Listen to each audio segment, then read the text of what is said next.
আসতে তোর হলুদের অনুষ্ঠান শুরু হয়ে যাবে, আর তুই কিনা এভাবে কেঁদে কেঁদে বুক ভাসাচ্ছিস মা। না মা, আমার এই কান্না যে কষ্টের কান্না নয়, আমার এই কান্না যে আনন্দের আনন্দের কান্না মা। আমি তো ভেবেছিলাম যে আমি সত্যি সত্যি আমার রাজকুমার প্রীতমকে হারিয়ে ফেলেছি, হয়তো তাকে আমি আর কখনো কোনো দিনও ফিরে পাবো না, সে চিরকালের মতো জয়ী হয়ে যাবে। কিন্তু দেখো, বিধাতার কি দয়া যে তার দয়ায় আমি আবার আমার রাজকুমার প্রীতমকে ফিরে পেতে চলেছি। আর এই খুশি ধরে রাখতে না পেরে তো আমার চোখ দিয়ে অশ্রু গড়িয়ে এসেছে মা। মা চাঁদনি, বিধাতার লেখা যে কখনো কন্ডানো যায় না। বিধাতা রাজকুমার প্রীতমের সাথে তোর জুটি বেঁধে রেখেছে সেই তোদের জন্মের আগে থেকে, আর যে কেউ কি চাইলে সেই জুটি ভেঙে দিতে পারে। এটা হলো বিধাতার লেখন, আর তাই সেটা খণ্ডানো কারোর পক্ষেই সম্ভব নয়। আর তাই তো রাজকুমার প্রীতমের সাথে তোরই বিবাহ অনুষ্ঠিত হবে। তোর রাজকুমার প্রীতমের কাছ থেকে তোকে কেউ কখনো আলাদা করতে পারবে না। সত্যি, আসলে আমি তো ভাবিনি যে এত বড় ঝড়ঝাপটা পেরিয়ে আমার ভালোবাসার মানুষকে আমি আমার করে পাবো। সত্যি, বিধাতার অশেষ দয়া না হলে জয়ী সব ষড়যন্ত্র তো এভাবে সবার সামনে আসতো না। তবে জানো মা, মায়ের মুখের দিকে তাকালেও না আমার খারাপ লাগছে। মা ভীষণ লজ্জা পেয়ে আছে, আর এটা দেখে আমার ভীষণ খারাপ লাগছে। আসলে মহারানী লজ্জা পাচ্ছে কারণ সে বলছে সে কেন আগে থেকে সব কিছু বুঝতে না পেরে এত বড় অন্যায় কাজ ঘটাতে যাচ্ছিল। তবে মা, তুই তো মহারানীর মেয়ে, তুই গিয়ে মহারানীর সাথে কথা বলবি, দেখবি তার মনে সব লজ্জা দূর হয়ে যাবে, সে আবার স্বাভাবিক হয়ে যাবে। আসলে সে তো কোনোভাবেই ভাবতেই পারেনি যে জয়ীর কাছ থেকে এত বড় একটা আঘাত পাবে সে।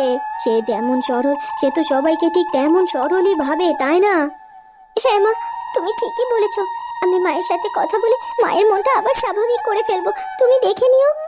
হ্যাঁ সেটাই। তবে চাঁদনি, সবাই একটু আগে এসে আমাকে তাড়া দিয়ে গেছে, আমি যেন তোকে নিয়ে তাড়াতাড়ি হলুদের অনুষ্ঠানে গিয়ে পৌঁছই, কিন্তু তুই এভাবে কান্নাকাটি করছিস দেখেই তো দেরি হয়ে গেল। আর দেরি করিস না, চল এক্ষুনি আমাদের সব কাজ গিয়ে শুরু করতে হবে, তারপর আবার রাজকুমার প্রীতমকে ডাক। সুন্দর দেখতে লাগছে দুজনকে, ওদেরকে দেখে মনে হচ্ছে ওরা যেন একেবারে রাজজটক।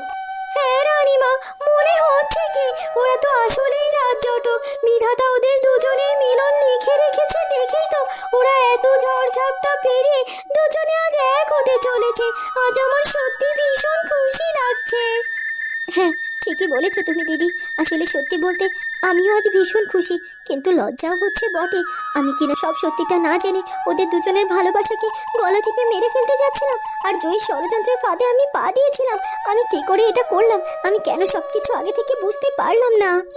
ফুলকুমারী, এখন আর এসব কিছু ভেবো না, এখন যা হচ্ছে সেটা ভালো হচ্ছে।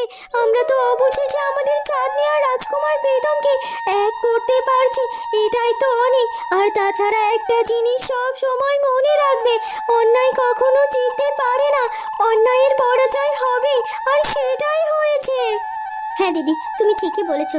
দিদি, চাঁদনির তো হলুদের কাজ সম্পূর্ণ হয়েছে, এবার রাজকুমার প্রীতমের সাথে ওদের দুজনের হলুদের কাজ যতটুকু বাকি আছে সেগুলো আমরা তাড়াতাড়ি সম্পূর্ণ করে ফেলেছি। এমনিতেই তো অনেক অতিথিরা এসে গেছে, তাদেরও দেরি হয়েছে, তারা তো অপেক্ষা করছে, তাই না? তুমি ঠিকই বলেছ, আর তাছাড়া বেলাও যে অনেক পেরিয়ে গেছে, যত তাড়াতাড়ি সম্ভব হলুদের কাজ সম্পূর্ণ করতে হবে। আর আমাদেরও তো চন্দননগর রাজ্যে ফিরতে হবে, তাই না? তাই দাঁড়িয়ে না থেকে চলো আমরা সবাই মিলে